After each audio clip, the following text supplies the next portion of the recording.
Entonces, Nicolás y Ángela, en caso tenemos atraso con la colega de Cuba, vamos, como ella sería la primera, ¿no? A hacer su primera intervención, vamos a cambiar el orden. ¿Ya? Agreed. Ok. Sí, no hay Así que problema. sí. Nos acomodamos, Cecilia. Sí. Creo que se está conectando. Señora ¿Está Ariadna, conectando? Ok. ¿me ¿Cómo? escucha?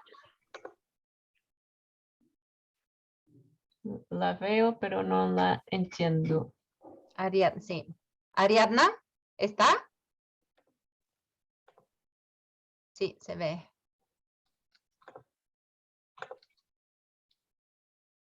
Ariadna. Creo Hola. que... Hola. ¿Ya se conectó?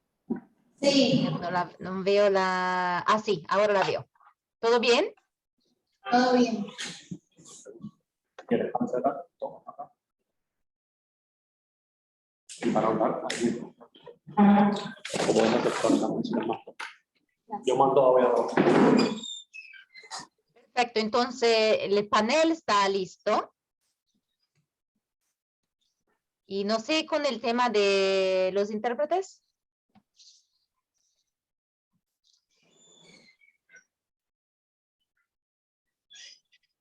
Sí, me parece que está todo bien, Cecilia. Oh, todo está listo, pueden comenzar. Disculpen. Ok, entonces podemos iniciar. Ustedes Sí. abren. Ok.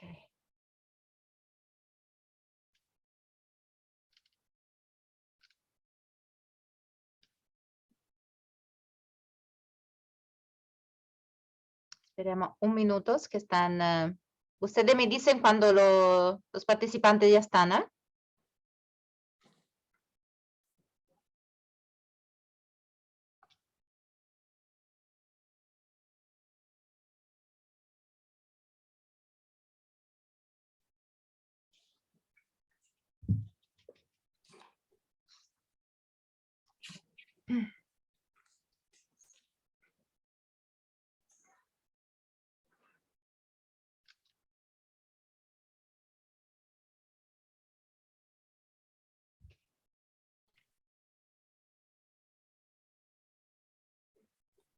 Pueden comenzar cuando quieran. Ok. Ok. Muy bien. Entonces, bueno, buenos días a todas y a todos los que nos siguen desde... Donc, bonjour tous ceux qui nous suivent du Chili, de l'Amérique latine, de l'Amérique du Nord. Donc, bon après-midi à partir d'ici de Paris et bonjour à toutes les personnes qui sont connectées. Je tiens à souhaiter la bienvenue à ce symposium, donc Dialogue et émancipation de la chaire UNESCO Démocratie, citoyenneté mondiale et éducation transformatrice avec la Pontificia Universidad Católica de Valparaíso. Moi, je suis Cecilia Barbieri et moi, je suis chef de la section de citoyenneté mondiale pour l'UNESCO à Paris et je vais être la modératrice de cette session donc sur l'éducation et la culture et un grand merci à tout le monde d'être ici présent. Donc, deux informations techniques. Donc, c'est un symposium de 4 jours, accès ouvert, sans coût, par le biais de Zoom et de Facebook. Donc, là, on peut suivre le programme. Il y a environ 40 sessions en anglais, français, espagnol et bien de ces séances sont interprétées dans un ou deux des langues. Donc, vous pouvez consulter le site web du symposium pour avoir des informations. Et bien entendu, on vous invite tous à assister nombreux à ces sessions. La conversation qu'on va tenir aujourd'hui, qui va durer plus ou moins 1 heure, et nous avons 3 panélistes distingués qui vont se présenter, qui vont donc dialoguer pendant 45 minutes et ensuite on aura une dizaine, quinzaine de minutes pour poser des questions ou faire des commentaires par le biais de la plateforme Zoom ou Facebook. Donc, ceux qui sont connectés peuvent intervenir, poser des questions à n'importe quel moment et nous, on va regarder ces questions pour les répondre à la fin. Une dernière chose que je souhaite mentionner, c'est que à la fin de chaque journée, il y a une séance ouverte qu'on appelle le happy hour, où tout le monde peut assister et donc voir ce qui s'est passé pendant la journée et discuter des sujets de façon plutôt relaxe. Le lien est toujours dans le site du symposium.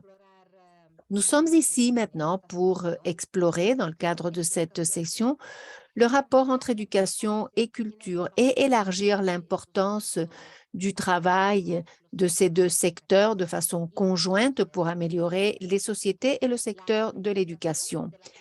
L'intégration de la culture et de l'éducation, comme on le sait depuis très longtemps, contribue à améliorer la qualité, l'efficacité ainsi que les acquis dans l'éducation.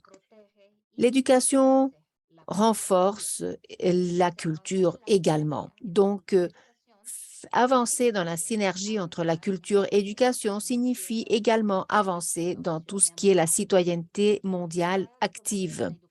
On essaie de promouvoir une éducation qui va pouvoir donc abriter toute la diversité de tout le monde et qui va préparer les citoyens pour agir de façon responsable dans la construction d'un monde juste, pacifique et durable.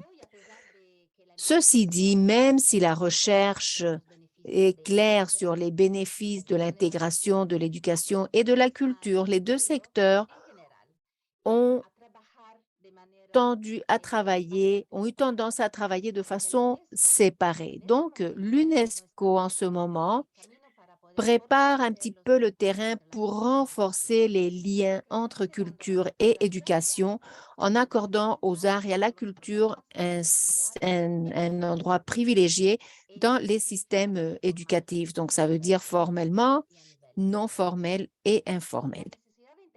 Et le besoin d'intégrer l'éducation artistique dans l'éducation. Et donc, on a affirmé déjà dans le cadre de 2 conférences mondiales, spécifiquement la feuille de route de l'UNESCO sur l'éducation artistique qui a été adoptée en Lisbonne en 2006 et l'agenda de Séoul centré sur les objectifs pour le développement de l'éducation artistique en 2010. Dans le cadre de ces 2 conférences, les concepts ont été donc mis sur pied et l'action dans les pays membres de l'UNESCO en matière de l'éducation artistique et cela a été fondamental pour en établir les objectifs et améliorer la qualité de l'éducation et promouvoir la diversité des expressions culturelles et défendre l'éducation culturelle pour le renforcement des droits de la personne. Et plus récemment, l'UNESCO a maintenant 3 éléments dans son domaine qui nous aident à conceptualiser le rapport entre éducation et culture. D'abord, un document de vision qui va nous donner la vision, donc des idées, des recommandations, afin d'encourager l'objectif de ce rapport entre culture et éducation pour encourager une éducation de qualité équitative, inclusive et pertinente. L'autre élément, en ce moment, nous sommes en train de revoir, parce qu'il y a un processus de révision, le cadre pour la culture, l'éducation artistique, dont le but est de revoir et élargir les cadres existants de l'UNESCO concernant l'éducation artistique pour intégrer la dimension de la culture, du patrimoine, les activités culturelles et les institutions culturelles. Et tenant compte également la transformation numérique, tous les progrès de l'intelligence artificielle, autant dans le domaine de l'éducation que celui de la culture. Et il y a maintenant un processus de consultation sur la révision de recommandations de 1974 sur l'éducation pour la coopération et la paix internationale et l'éducation pour les droits de la personne et les libertés fondamentales. Le titre est long, mais c'est une recommandation très importante parce que c'est une révision qui contribue aux efforts pour renforcer ces rapports entre la culture et l'éducation que j'ai mentionnés. Un autre élément important de l'intégration de ces deux sujets, c'est le fait que l'on peut les adapter aux objectifs et aux contextes éducatifs locaux. Et le panel d'aujourd'hui va nous donner des exemples concrets d'intégration de culture et de l'éducation et ça va nous permettre de réfléchir aux méthodologies qui vont mieux fonctionner dans nos contextes, dans les contextes formels, non formels, informels. Donc, nous avons aujourd'hui 3 orateurs qui viennent du Pérou, une collègue de l'UNESCO au Pérou, du ministère de la Culture de Cuba et du ministère de la Culture des Arts du Chili. Les 3 vont parler de leur vision de l'approche interculturelle de l'éducation, ainsi que la contribution des arts et de l'éducation. Nous aurons bien entendu une conversation où nous allons apprendre énormément de choses. Si vous me permettez, je vais donner la parole à Ariadna Padrón Garcia, qui est la directrice générale de développement et de développement artistique du ministère de la Culture de la République cubaine, qui va nous parler de l'intégration de la culture et des arts dans l'éducation dans son pays et montrer donc le potentiel de transformer les sociétés. Ariadna, vous avez 7 minutes pour faire votre présentation. Un grand merci aux organisateurs de ce panel, une nouvelle vision de l'éducation et de la culture, et d'avoir donc la possibilité de partager avec vous des sujets aussi importants, surtout en regardant le moment qu'on vit dans le monde, en plein milieu d'une crise de formation, de l'environnement éthique et culturel, qui a des proportions qui sont incalculables. Donc, on va parler un petit peu de l'expérience cubaine et la politique culturelle depuis 1959. C'est important de mentionner l'accès à la culture et à l'éducation. Ça a été dès le début la priorité pour tous les secteurs de la population et ça a permis d'avoir une assiduité. Bien entendu, ça ne veut pas dire détérioration de ce qui est qualitatif, au contraire. Au début, donc, on a lancé une campagne d'alphabétisation, l'éducation entrant au centre de tous les processus et pour donner des exemples concrets, donc il y a des études d'art, de cinéma, de l'ICA et la Fondation de Maison de la Culture, l'Impression nationale, le Théâtre national. Donc, c'est juste le début de ces formations institutionnelles qui nous ont permis par la suite tracer, disons, l'avenir et d'avoir tout cela bien articulé. À partir de ce moment, Fidel avait toujours très clair comme principe de base le fait qu'un peuple avec éducation et culture allait s'exprimer de façon libre.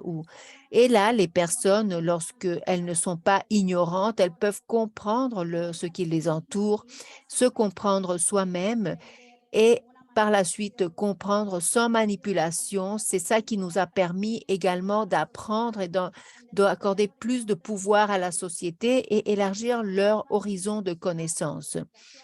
Donc, on a créé des institutions qui ont permis d'offrir de meilleures conditions pour une participation pour la population et qu'elle puisse jouir des services de qualité de l'art et de la culture.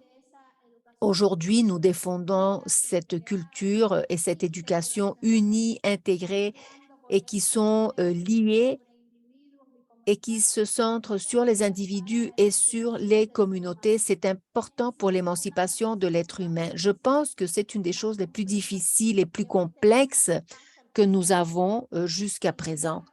Ceci dit, sans s'éloigner des dogmatismes, la politique culturelle ouverte de la Révolution a permis d'avoir des politiques publiques durables avec l'accent sur l'éducation et la culture, donc revendiquées par ces institutions afin de garantir un centre de transformation à partir des communautés. Et bien entendu, Fidel disait que la culture est la première chose à sauver et c'était fait avec une intention parce que c'est là l'essence ou les essences des peuples. Parler d'éducation c'est quelque chose qui ne peut pas être séparé de la culture. Elles s'alimentent l'une l'autre et permettent d'avoir une formation qui nous fait donc être différents en tant que population. Et au cours de toutes ces années, ça a été la pièce clé, le pays. Donc, on a voulu préserver l'histoire de notre peuple, son patrimoine, son histoire. C'est la base de la résistance que nous avons recherchée toutes ces années. Et l'antidote vis-à-vis des stéréotypes qu'on a et tout ce qui alimente l'homophobie, le racisme, les tendances racistes que l'on voit qui peuvent être manipulées vis-à-vis des groupes donc de haine, c'est de promouvoir des politiques gouvernementales qui vont garantir donc une pédagogie, une vraie culture qui permettent l'émancipation. C'est pour ça que l'on veut aller de l'avant et renforcer la culture.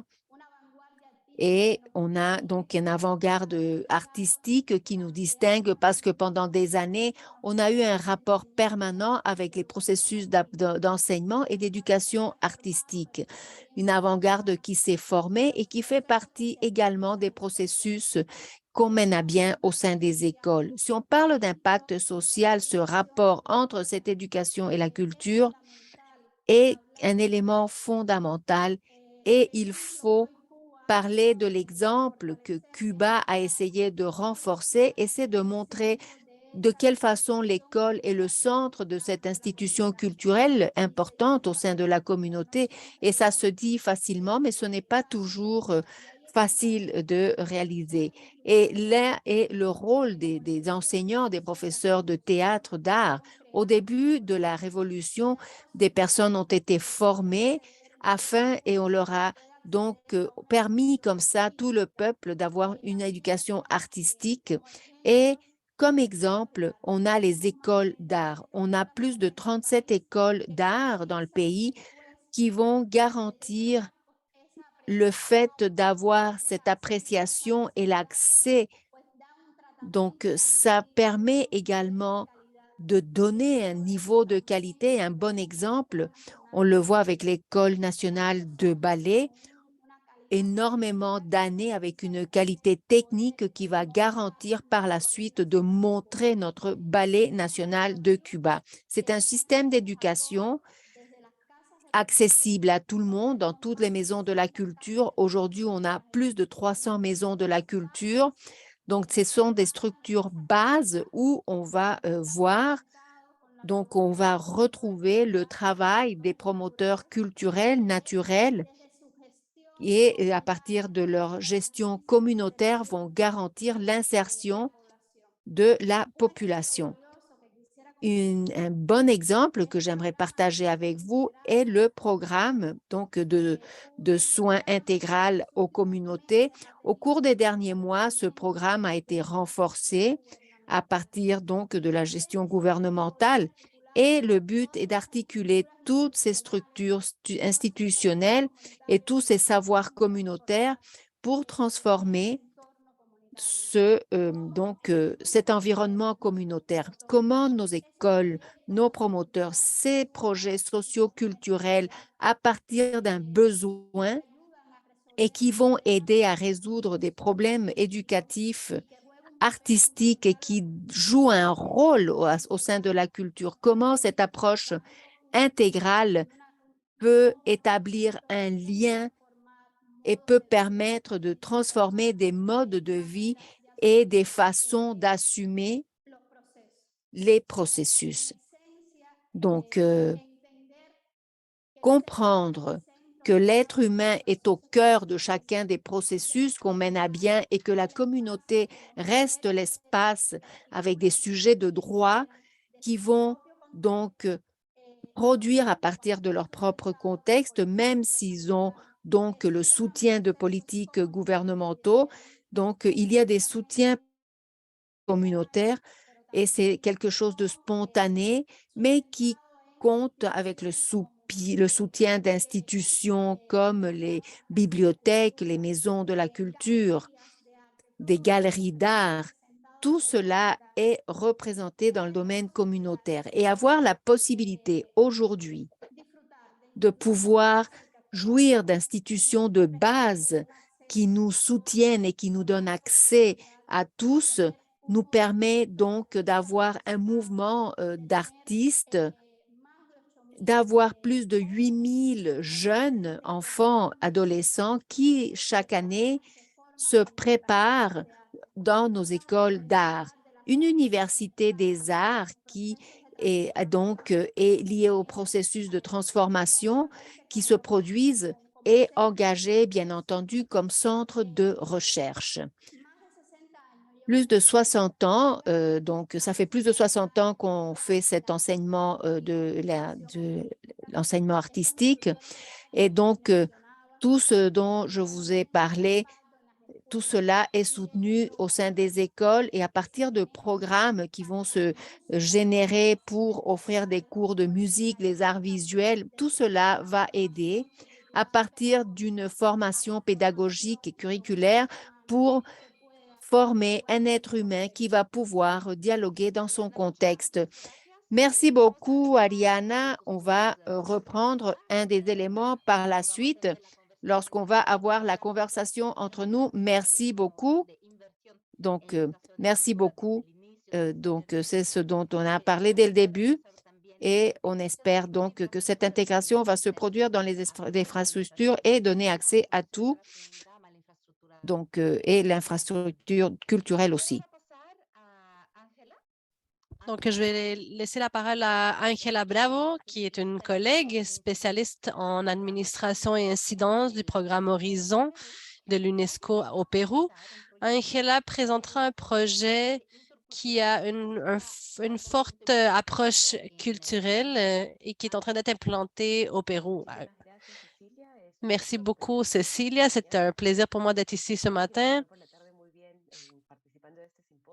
Et merci à toutes les personnes qui participent à ce symposium. Et c'est un plaisir pour nous de pouvoir partager depuis le Pérou, depuis notre bureau de l'UNESCO et de pouvoir partager sur ce projet qui s'appelle Horizon. Donc, je vais partager certaines diapositives pour pouvoir avoir un visuel et pouvoir nous aider à présenter en ces 7 minutes, de pouvoir condenser l'information au sujet de ce projet. Donc, si vous pouvez me confirmer que vous voyez les diapositives et que l'audio va bien.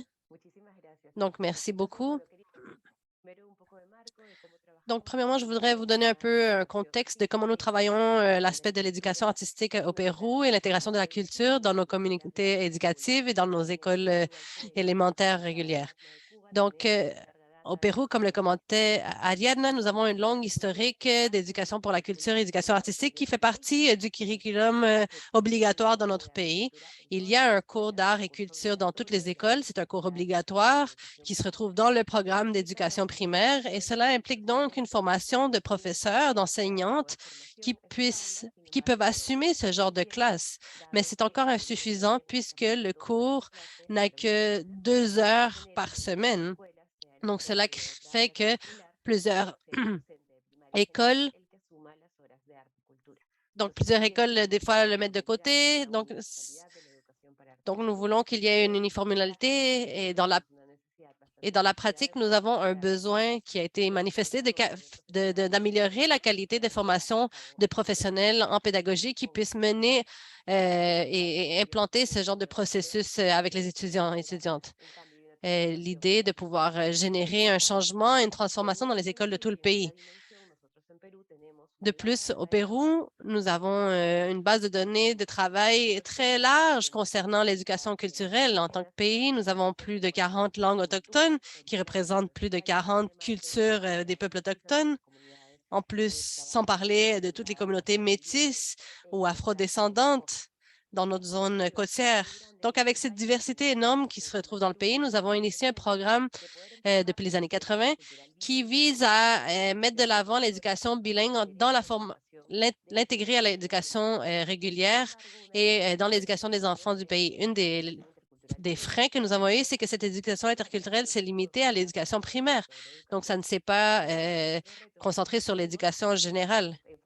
Un autre des défis, c'est qu'il y a eu ça s'est concentré énormément sur l'aspect linguistique, donc l'enseignement de la langue maternelle, assurer le droit aux enfants autochtones de pouvoir assister dans leur langue originaire. Mais l'aspect interculturel ou de dimension culturelle n'a pas été tant abordé. Il y a néanmoins des efforts qui ont été menés dans les communautés intercommunales, dans les communautés agricoles, mais toute la partie identitaire, toute la richesse de la culture et la diversité dans lesquelles ces écoles interculturelles bilingues travaillent ne se retrouvent pas encore tant que ça dans le modèle d'éducation interculturelle dans les écoles secondaires rurales où nous avons des adolescents qui passent par la primaire interculturelle bilingue. Il y a des écoles qui n'adoptent pas ces approches-là. Donc, en 2018, nous avons initié le programme Horizontes, celui que vous pouvez voir sur l'écran, et dans le cadre duquel nous travaillons, ces questionnements. Comment peut-on rendre de manière plus pertinente une éducation qui soit pensée pour les adolescents et adolescentes de milieu rural? Donc, c'est notre approche dans ce projet. Et nous cherchons à mettre de l'emphase également sur le développement de l'identité, puisque l'adolescence est vraiment un moment où on définit notre projet de vie, notre futur. Donc, l'idéal est que dans leur développement socio-cognitif, socio-émotionnel, identitaire, c'est de pouvoir travailler ce lien avec les communautés. Notre jeunesse rurale au Pérou migre de manière importante vers les villes, ce qui implique parfois de laisser de côté, laisser à l'arrière cette richesse de la culture rurale originaire, des peuples originaires. Et cela... Donc, c'est une situation où il y a beaucoup de racisme et parfois leur manière de s'intégrer à la société d'establishment, c'est de laisser cette culture à l'arrière pour pouvoir dépasser le racisme. Donc, c'est ce défi auquel nous faisons face et c'est comme ça que nous avons commencé le travail Horizonte en 2018. Donc, nous travaillons dans différentes régions. Nous travaillons dans la zone nord, à Piura, où nous avons des communautés rurales qui ne sont pas autochtones, mais qui sont extrêmement intéressantes en termes de leur héritage, des travaux de céramique, d'orfèvrerie. Nous avons également la zone d'Amazonie où effectivement il y a des communautés autochtones, la jungle d'Amazonie. Nous travaillons également dans la zone de Puno, il y a des communautés Quechua et Aymara. Et Cusco, où nous avons les communautés de Sarwa, qui est une communauté qui a conservé la manière de vivre, les coutumes. Ce sont des communautés qui sont éloignées des autoroutes et qui ont conservé une vie communautaire très intéressante. Et nous avons également Arequipa, où il y a des communautés autochtones quechua de cette zone-là. Donc, c'est très intéressant et ça nous permet de voir comment l'éducation secondaire se transforme et pour impliquer les adolescents et adolescentes. Donc, nous avons mis de l'avant ce développement. Donc, aujourd'hui, nous voulons mettre de l'enfant sur 2 points principaux qui sont liés au travail de développement de ce que nous considérons essentiel pour pouvoir mettre de l'avant une éducation plus saine dans laquelle l'art et la culture aient un rôle prépondérant et que ça soit mobilisateur pour pouvoir avancer vers une éducation de qualité. Donc, premièrement, c'est le développement d'habiletés interculturelles dans nos écoles. Donc, nous travaillons dans 35 écoles et 34 ont un développement d'habiletés socio-émotionnelles et interculturelles. C'est très important parce que ce sont des sessions de mentorat où les enfants travaillent à travers l'art et la culture, à travers le théâtre, l'expression artistique de différentes formes.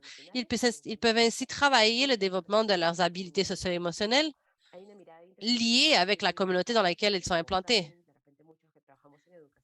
Comme vous savez, plusieurs des personnes que nous travaillons dans l'éducation, souvent, les habiletés socio-émotionnelles viennent de certains modes de pensée comme le human capital, le capital humain, qui permet de les intégrer à l'emploi. Mais nous leur avons donné une approche différente à cette tendance. Nous approchons l'interculturalité en se demandant quelles sont les valeurs identitaires de chacune de ces communautés qui ont chacune des traits particuliers à niveau socio-émotionnel, interculturel, et quels sont ces traits qui peuvent être mis de l'avant. Donc, ce travail de développement de ces habiletés qui doivent être définis par les mêmes communautés. Donc, ces habiletés sont associées à des valeurs également.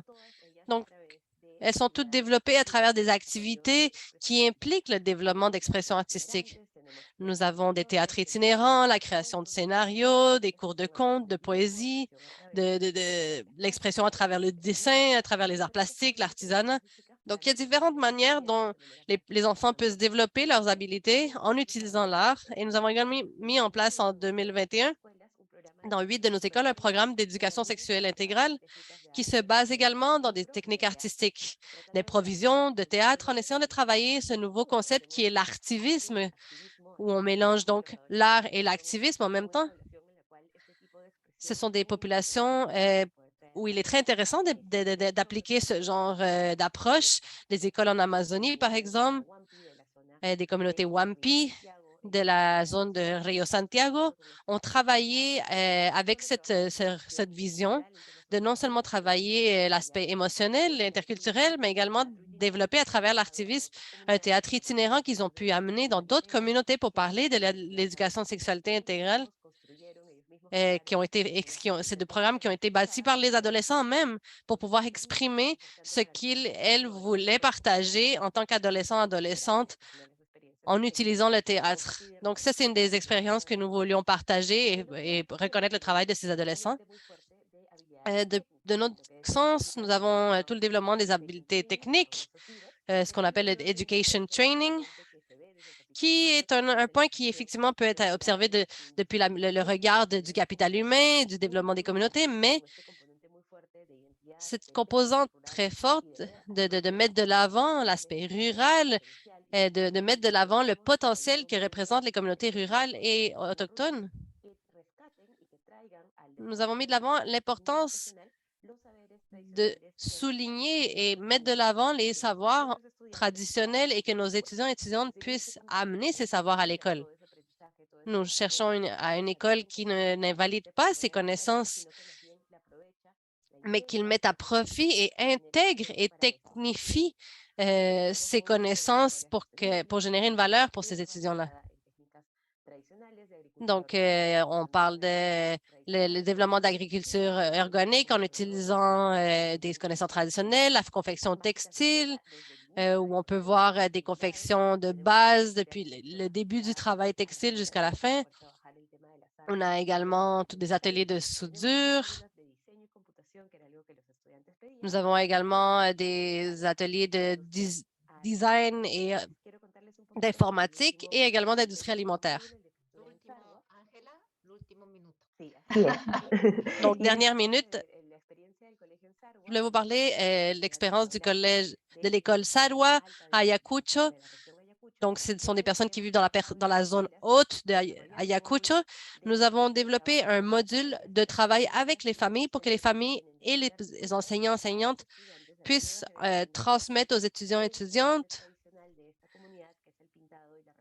des traditions, des créations traditionnelles comme la peinture en utilisant des matériels et des coutumes locales.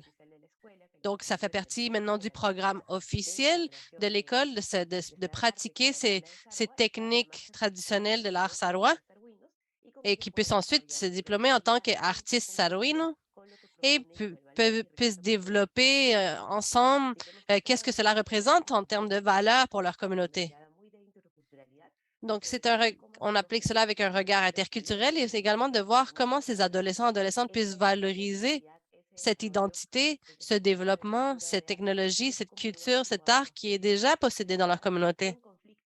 Et que cela n'est pas en conflit avec leur rôle autochtone ou rural, mais plutôt de le voir comme une richesse qui peut être développée au cours de l'école secondaire. Donc, c'est ce que nous voulions partager avec vous et c'est sûr que nous pourrons utiliser un peu le temps des questions pour développer plus nos programmes. Merci beaucoup. J'aime beaucoup cette idée d'artivisme, pouvoir générer plus ce genre de projet. Donc, merci. On aura quelques questions après sur l'impact de ce travail sur les jeunes, sur la valorisation des compétences qui sont mises de l'avant par ce projet. Donc, finalement, nous avons Nicolas Del Valle Orellana, qui est assistant du ministre de la Culture, du patrimoine au Chili, qui nous présentera les apports de l'art et de la culture pour une éducation transformatoire. Donc, il nous parlera de son expérience là-dedans.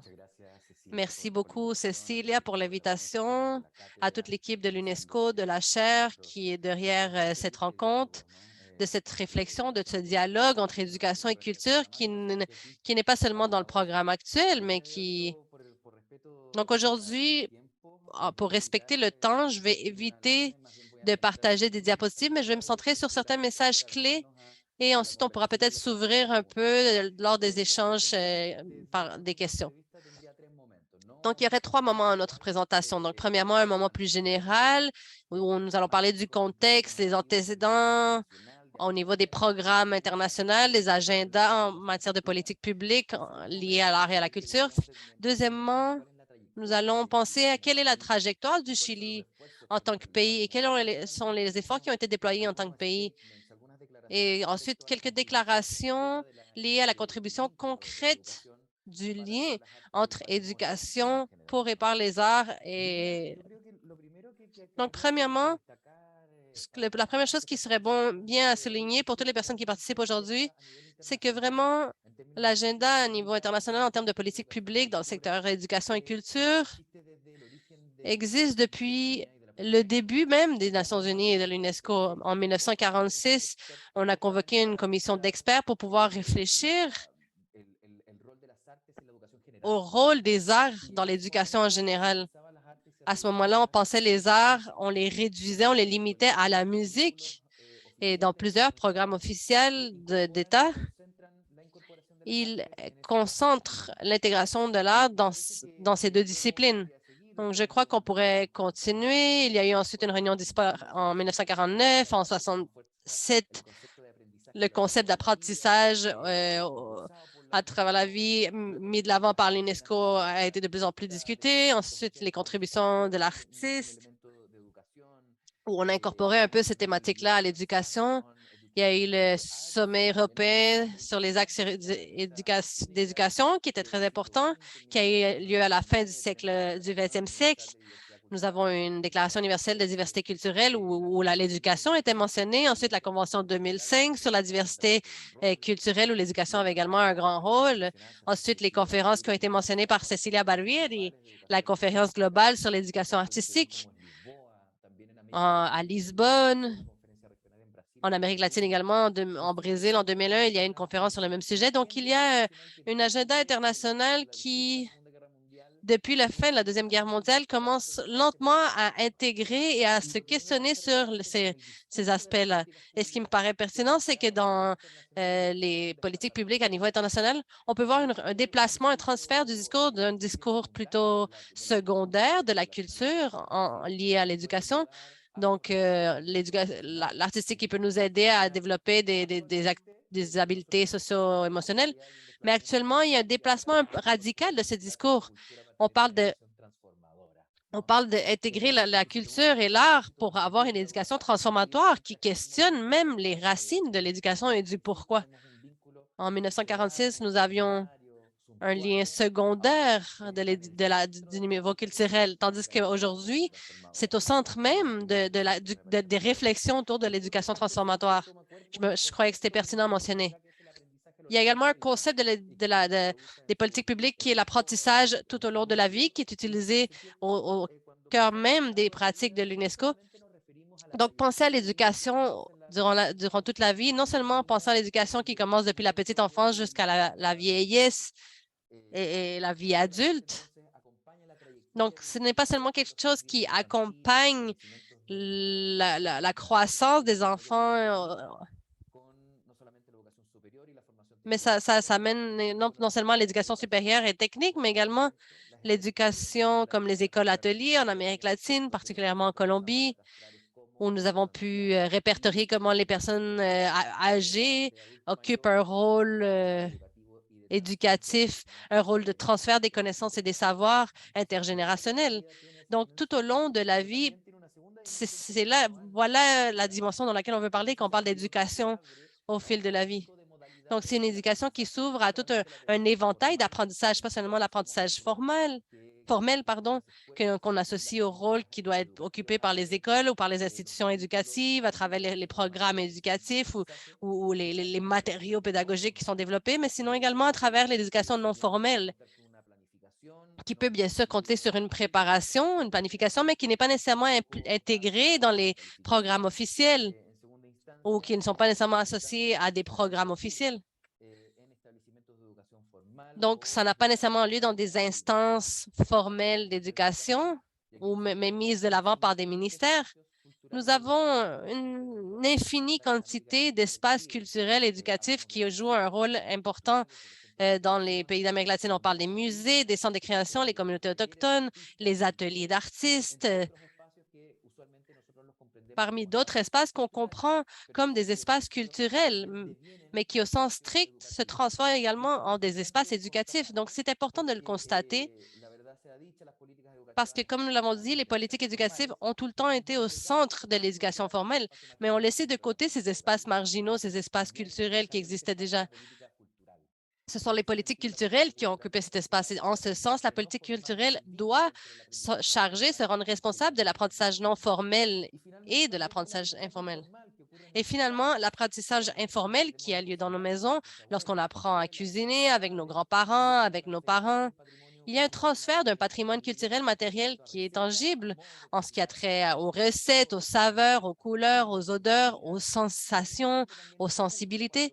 Et cela a lieu également lorsque, comme citoyens, citoyennes, nous marchons à l'extérieur de musées, on rentre sans visite guidée, sans médiation nécessairement, sans la présence nécessairement d'une personne qui occupe un rôle éducatif, mais la même muséographie, la narration muséale est un apprentissage et nous avons un apprentissage informel qui a lieu dans ces moments-là. Donc, comment se relier cet itinéraire entre politique formelle, entre éducation formelle et informelle?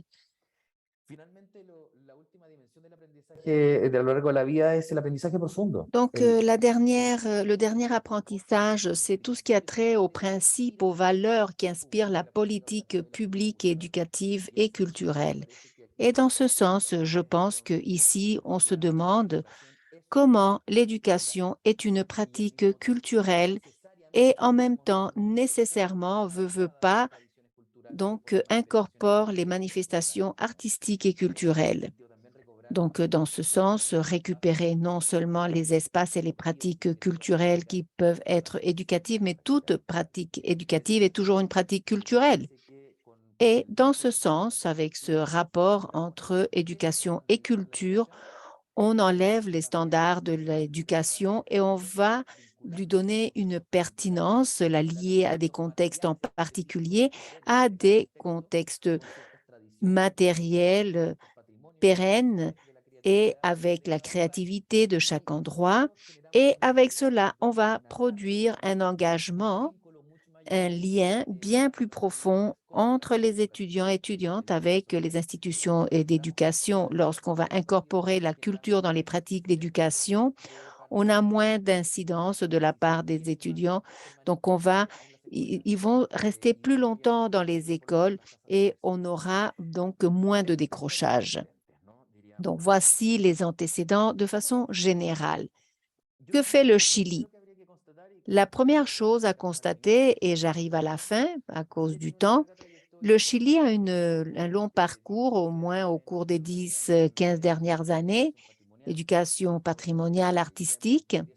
Ça fait 10 ans donc qu'on a la Semaine internationale de l'éducation artistique de l'UNESCO. Ce n'est pas seulement une campagne, il y a des initiatives dans tout le pays où tous les espaces culturels sont occupés, les écoles, les universités, les centres de formation technique. On a organisé des forums nationaux avec l'UNESCO, avec des diagnostics de collaboration. Et maintenant, il y a un compromis entre le ministère de la Culture et celui de l'Éducation pour mettre sur pied 5 politiques nationales pour l'éducation artistique, patrimoniale, éducation de mémoire et droits de la personne, et également pour le plurilinguisme et une autre politique pour l'éducation pour la lecture dans les bibliothèques et lire des livres. Je pense que là, on voit l'effort de l'État depuis les 15-20 dernières années en ce qui concerne le rapport entre l'éducation et la culture et commence maintenant à avoir cet aspect de transformation. Et j'aimerais mentionner que c'est pertinent d'établir un rapport entre les deux parce qu'il y a des valeurs qui vont être renforcées. Par exemple, l'identité, la sensibilité humaine, la sociabilité, la créativité, la citoyenneté mondiale, le fait de faire attention à la planète et nos cultures, mais en même temps, renforcer des attitudes, des capacités, des connaissances concrètes. Et je pense qu'il faut le souligner parce qu'on va renforcer des connaissances, des apprentissages qui ne sont pas que culturels, mais ça a trait à la mathématique, aux histoires, aux sciences naturelles. Et finalement, non seulement des valeurs, des capacités, mais également des modalités qui se produisent déjà, veut pas, indépendamment des efforts. Et ce sont des stratégies concrètes éducatives, un rapport horizontal des pratiques pédagogiques lorsque il y a un lien avec la culture, les artistes dans la salle de cours. On a des apprentissages à partir du corps, des sens, de la matérialité culturelle. Et là, on va donner un contexte d'apprentissage, on va au-delà des disciplines de la musique, des arts visuels et tout le reste. Et on renforce le développement socio-émotionnel et c'est également un apprentissage cognitif. Et ce qui est plus important, c'est qu'on apprend en partageant, en créant et en imaginant.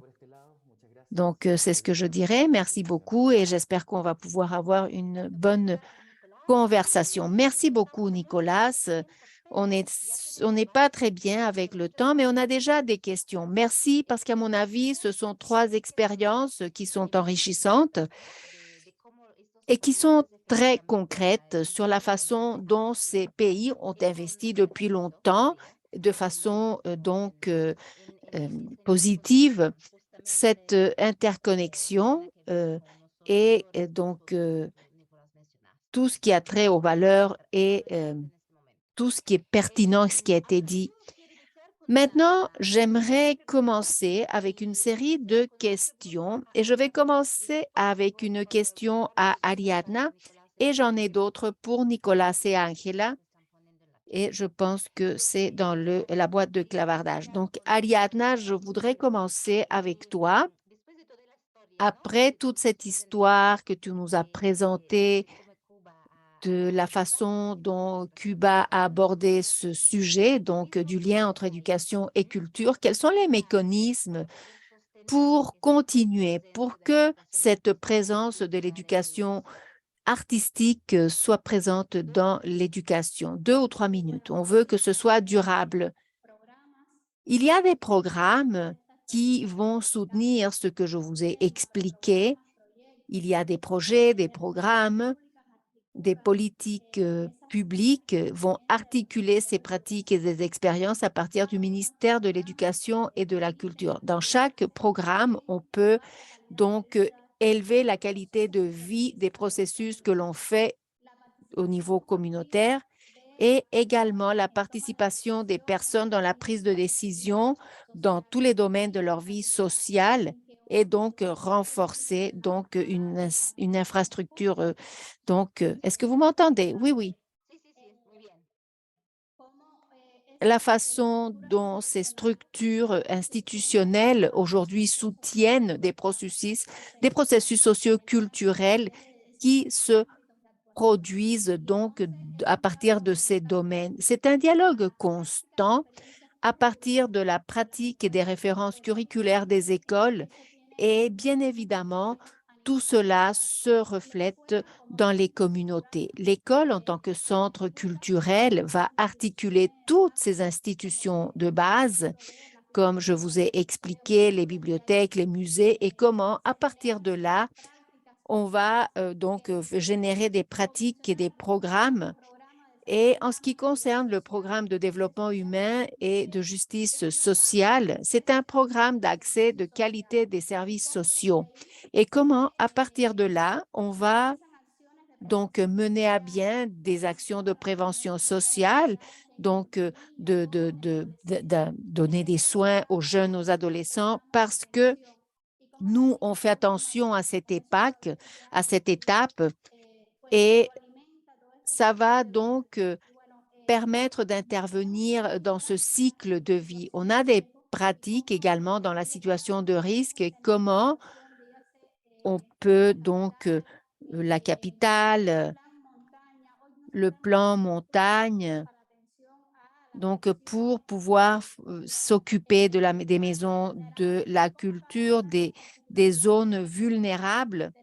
Donc, nous, on a le soutien d'un programme national de développement économique et social 2030 qui est lié à cet agenda qui appartient à l'UNESCO.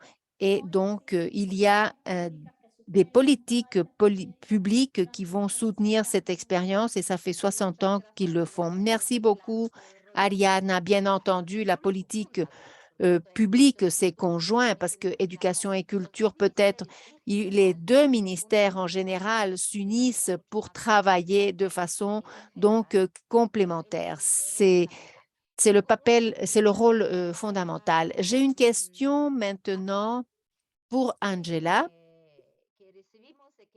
que nous avons reçue. Elle ressemble très fort à celle que j'avais pour elle. Donc, Angela,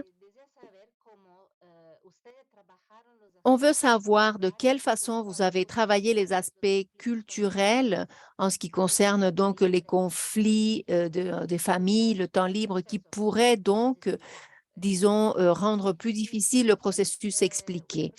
Et une autre question, la reconnaissance au préalable des compétences. J'imagine que c'était un peu la question que moi-même j'avais. Donc, c'est ce que tu as mentionné. Donc, 2 minutes ou 3 pour ta réponse? Oui, merci beaucoup. Je vais essayer d'intégrer les 2 questions pour qu'on puisse donc s'adapter, s'ajuster au temps. Donc, un des problèmes qu'on a eu en 2018, c'était de trouver ce que nous, on appelle une licence sociale avec les communautés.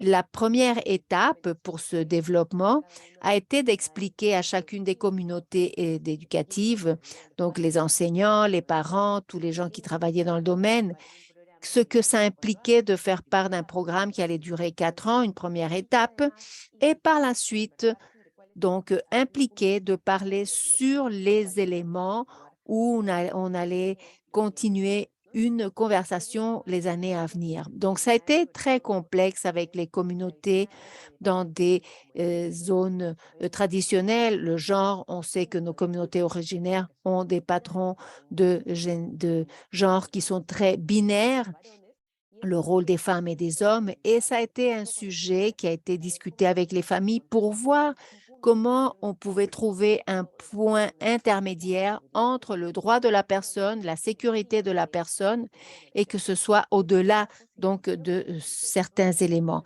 Et on a eu cette licence sociale et par la suite, ça a été travaillé avec chacune des communautés où ce sujet donc émergeait lorsqu'il y a de la violence, où aujourd'hui l'école, par exemple, était en train d'introduire des informations différentes à celles qu'ils avaient. Et l'utilisation de l'art et du théâtre a été important dans le cadre de ce travail à partir de la voix des adolescents, parce que ça, c'est un des sujets très difficiles à travailler dans le secondaire, surtout dans les zones rurales où sont plus traditionnelles ou conservatrices, c'est l'éducation sexuelle. Les adolescents ont des questions, ils ont des préoccupations sur la sexualité, sur la façon de se protéger et travailler tout ce qui est la sexualité en tant que telle. Et dans ce projet qu'on a mentionné tout à l'heure, c'est que les adolescents allaient définir les sujets qu'ils voulaient aborder et ils ont proposé de transmettre cette information à leurs parents par le biais des théâtres et de la culture. Donc, ils ont imaginé des personnes et donc, ils ont imaginé donc de quelle façon ils allaient donc aborder ces sujets et le traiter avec leur famille. Ils ont travaillé avec leur famille et il y en a qui sont éloignés de l'école parce qu'ils ne parlent pas l'espagnol. Et donc, ce sont eux qui ont transmis les informations aux parents. Avec le théâtre, ça a fonctionné parce que les communautés ne comprenaient pas pourquoi aller à l'école, avoir des conversations traditionnelles. Peut-être dans les zones urbaines, c'est un petit peu plus obligatoire. Donc, ce qu'ils ont fait, c'est qu'au sein des communautés ouvertes, non à l'école, présentaient une pièce de théâtre sur les risques et les préoccupations, tout ce qui a trait à la sexualité et au genre. Ça a permis d'utiliser cet élément et peut-être ça permet de briser ce regard vide et également d'avoir la vision des propres adolescents et un dialogue avec donc d'autres personnes à l'école en utilisant le théâtre itinérant pour utiliser ce genre d'expérience. C'est un regard que on a donné le protagonisme aux jeunes, protéger leur identité. Donc, comment donc ils vont faire le théâtre, mais également voir leurs droits, le développement et pour intégrer donc des sujets tellement difficiles à aborder comme le genre et l'identité sexuelle. Il y avait des modules qui allaient être travaillés dans les écoles afin de développer des éléments. Les parents et les familles sont ceux qui ont contribué avec leur savoir parce que ce sont eux qui ont ce savoir et qui ont ce genre de savoir et qui l'ont communiqué aux écoles. Et donc, ils ont fait ça dans leur région, ils sont retournés à leur famille, chez leur famille, et ils ont démystifié la formation, comme Nicolas disait, c'est plus de la culture vive ou apprendre lorsque le père et la mère est en train de travailler dans ce type d'œuvre artistique, mais pas à l'école. Ça ne faisait pas partie du module à l'école. Donc, tout ce processus de comparer l'école officielle qu'on a au Pérou avec les savoirs traditionnels des communautés comme un travail technique de dialogue avec la famille, mais que la famille voit que c'est important et intéressant de revaloriser, donc d'avoir une certification de ce genre dans les écoles. Donc, on a eu le soutien de certaines familles qui pensaient que c'était pire ou que c'était mieux d'enseigner d'autres choses qui vont être utiles. Ils le disaient vraiment très sincèrement. Et c'est un travail de dialogue sur les valeurs, travailler sur les connaissances, parler de témoins matériels et immatériels qui puissent voir comment on va accorder de la valeur à tout cela au sein de la communauté en utilisant donc l'espace artistique. Et les gens peut-être ne le savaient pas.